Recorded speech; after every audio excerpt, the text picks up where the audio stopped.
दोस्तों, कहानी आरंभ करने से पहले आप अगर इस वीडियो को पहली बार देख रही हैं तो चैनल को लाइक सब्सक्राइब करके बेल आइकॉन को दबा दीजिए ताकि आगे आने वाली हर वीडियो की नोटिफिकेशन आपको सबसे पहले मिल जाए। तो चलिए बढ़ते हैं इस कहानी की ओर।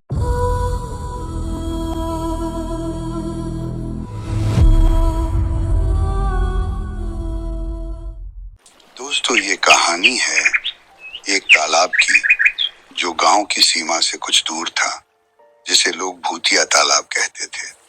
कोई नहीं जानता था कि ये नाम कैसे पड़ा, लेकिन बच्चों को वहां जाने से मना किया जाता था। कहते हैं कई साल पहले उस तालाब में एक औरत की लाश मिली थी। उसकी आंखें खुली थीं और चेहरा डर से सिकुड़ा हुआ था। तब से उस तालाब के पास अजीब घटनाएं होने लगी। गांव वालों का कहना था कि रात को उस तालाब से किसी औरत के रोने की आवाजें आती हैं। कई लोग जो वहां रात में गए लौटकर पागल हो गए या फिर कभी नहीं लौटे। लेकिन समय के साथ लोग इन बातों को बस किस्से मानकर भूलने लगे। एक दिन गांव में 3 दोस्त अर्जुन, सूरज और विकास वे पढ़ाई खत्म करके गर्मी की छुट्टियां बिताने गांव आए थे।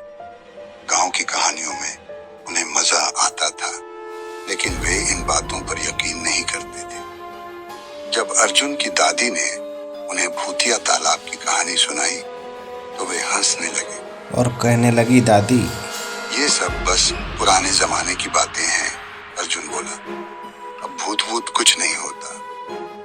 तभी दादी ने बोला, मत जाना उस तालाब की ओर। और दादी ने चेतावनी दी, जो वहां गया कभी चैन से नहीं जी पाया। लेकिन आजकल युवाओं का उत्साह और जिज्ञासा डर से बड़ा होता है। लिहाजा उस रात तीनों दोस्तों ने ठान लिया कि वे जाकर देखेंगे कि आखिर उस तालाब में है क्या। आधी रात को चुपचाप लालटेन और लकड़ी लेकर वे तालाब की ओर निकल पड़े। रास्ता सुनसान और झाड़ियों से भरा था। ज्यों-ज्यों वे तालाब के पास पहुंचे, तभी ठंडी हवा और अजीब सन्नाटा महसूस हुआ। पेड़ों की पत्तियां भी बिना हवा के हिल रही थीं, जैसे किसी अदृश्य शक्ति उसे हिला रहा हो। तालाब के किनारे पहुंचते ही सूरज ने कहा, अरे यार, कहाँ है? कुछ तो नहीं? देखो, कुछ नहीं है यहाँ, सब बस अफवाहें हैं। तभी अचानक अर्जुन को लगा जैसे पानी के अंदर कोई चेहरा झलक रहा हो। एक औरत का चेहरा, जिसकी आंखें लाल थीं और बाल बिखरे हुए। वह घबरा गया और चिल्लाया, तुमने देखा वो? विकास ने इधर उधर देखा, लेकिन कुछ नहीं था। कुछ नहीं, शायद मुझे भ्रम हुआ। वे तालाब के किनारे खड़े ही थे कि पानी से अचानक बुलबुले उठने लगे और एक तेज चीख सुनाई दी, बिल्कुल पानी के पास से। तीनों दोस्त स्तब्ध रह गए। सूरज ने डरते हुए लालटेन पानी पर डाली और तभी एक हाथ बाहर निकला।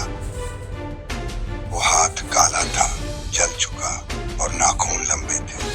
उस हाथ ने सूरज की लालटेन पकड़ ली और उसे पानी में खींचने लगा। सूरज चीखने लगा, बचाओ बचाओ, अर्जुन, विकास। अर्जुन और विकास ने उसे खींचने की कोशिश की, लेकिन सूरज का शरीर धीरे धीरे पानी में समा गया और फिर सन्नाटा छा गया और पानी फिर से शांत हो गया। दोनों दोस्त हक्के बक्के रह गए और भागते हुए गांव लौटे, लेकिन किसी को कुछ बता नहीं पा रहे। गांव लोगों ने सूरज को बहुत ढूंढा, लेकिन सूरज की लाश कहीं नहीं मिली। कुछ हफ्तों बाद अर्जुन को रात में अजीब सपने आने लगे। सपने में वही औरत दिखाई देती, उसका चेहरा सड़ा हुआ, आंखें खून से भरी, और वह कहती, तुम भी आओ, सूरज इंतजार कर रहा है। अगले दिन विकास गांव छोड़कर चला गया और अर्जुन पागल हो गया। वह हर रात तालाब की ओर भागता और चीखता, मैं आ रहा हूँ, मुझे भी बुलाओ। कहते हैं एक रात वह भी तालाब में कूद गया और फिर कभी नहीं दिखा। आज भी उस तालाब के पास जाने से लोग डरते हैं। कहते हैं रात में वहां 3 परछाइयां घूमती हैं, एक के हाथ में लालटेन होती है, एक चीखता है और एक पानी में झांकता रहता है। दोस्तों, इस वीडियो में बस इतना ही। मैं आपका दोस्त दीपक जल्द ही मिलता हूँ फिर एक कहानी के साथ।